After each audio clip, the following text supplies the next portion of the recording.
ഈ വീഡിയോയിൽ കാണുന്ന ക്ഷേത്രം തൃശ്ശൂർ ജില്ലയിലെ അന്നമനട മഹാദേവ ക്ഷേത്രത്തിൻ്റെ ഭാഗമായ നരസിംഹമൂർത്തി ക്ഷേത്രമാണ്. ഇത് കയറി വരുമ്പോൾ തന്നെ നമുക്ക് കാണാനാവുന്നത് നട അടച്ചിട്ടിരിക്കുകയാണോ എന്നാണ് തോന്നുക. ഏകദേശം അത് തന്നെയാണ്. പക്ഷെ എന്നാൽ രാവിലെ ഒരു വിളക്ക് കത്തിച്ച്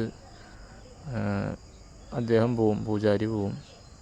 വരുന്ന ഭക്തർക്ക് ഭഗവാനെ കാണാനുള്ളൊരു സൗകര്യം പോലും നമുക്ക് ഇവിടെ ഇല്ല. അതുപോലെ തന്നെ ഈ ക്ഷേത്രത്തിൻ്റെ ചുറ്റുമുള്ള അവസ്ഥ നോക്കിയേ, കാട് പിടിച്ച് കിടക്കുക. ഇതാ കിണർ, എല്ലാത്തിൻ്റെ ഒരു അവസ്ഥ. ഇതിപ്പോൾ നമ്മളൊരു ഹിന്ദു ക്ഷേത്രമായോണ്ടല്ലോ ഇതൊക്കെ ഉണ്ടാകുന്നത്. ആരാ നോക്കാനുള്ള, ആരാ ചോദിക്കാനുള്ള, ഒരാളുമില്ല. ക്ഷേത്രത്തിൽ വന്നിട്ട് എന്താ പറയുക, ആ മൂർത്തീനെ കാണുന്നുണ്ടെങ്കിൽ നമ്മൾ ടോർച്ച് അടിച്ച് നോക്കേണ്ട അവസ്ഥയാണ്. അതും ഇതിങ്ങനെ കാണുന്നത് എങ്ങനെയാണെന്ന് അവർക്ക് മനസ്സിലായി കാണുമല്ലോ. നമ്മളിതിൻ്റെ ഉള്ളിൽ കൂടെ ഇത്രയും കഷ്ടപ്പെട്ട് നോക്കേണ്ട ഒരു സാഹചര്യമാണ്. രാവിലെ ഏകദേശം ഒരു 7 മണി 8 മണി സമയത്തെ അവസ്ഥയാണ് ഈ കാണുന്നത്. തൊട്ടടുത്തുള്ള ക്ഷേത്രമല്ലേ, അപ്പോൾ നമുക്കത് കാണാനുള്ളൊരു സൗകര്യം ചെയ്യണ്ടേ. ഇതുപോലെ തന്നെയാണ് നമ്മുടെ ഈ അന്നമനട മഹാദേവ ക്ഷേത്രത്തിൻ്റെ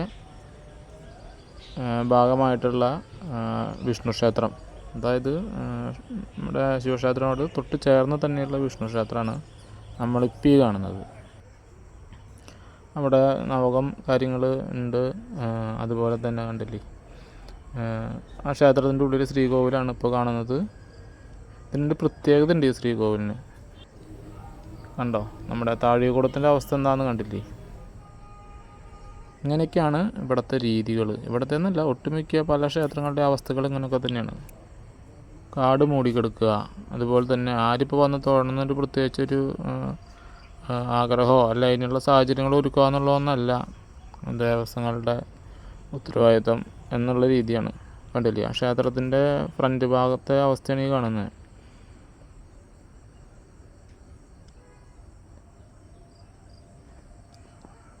ആ കാണുന്നതാണ് ശിവഭഗവാന്റെ ശ്രീകോവിലാണ് അപ്പുറത്ത് കാണുന്നത്. നമ്മുടെ ഈ വിഷ്ണു ക്ഷേത്രത്തിൻ്റെ ഫ്രണ്ട് ഭാഗത്തെ കാടുകളും കാര്യങ്ങളും കണ്ടില്ലേ. അപ്പോൾ ഭഗവാന്റെ അനുഗ്രഹം കൊണ്ടൊന്നും കുഴപ്പമില്ല എന്ന് മാത്രം. പണ്ട് ഈ നടക്കുന്ന ഭാഗമാണ് ഈ കാണുന്നത്. കാട് പിടിച്ച് എന്താ പറയുക, കുട്ടികൾക്കൊന്നും ഇതിവിടെ വരാൻ പറ്റിയില്ല.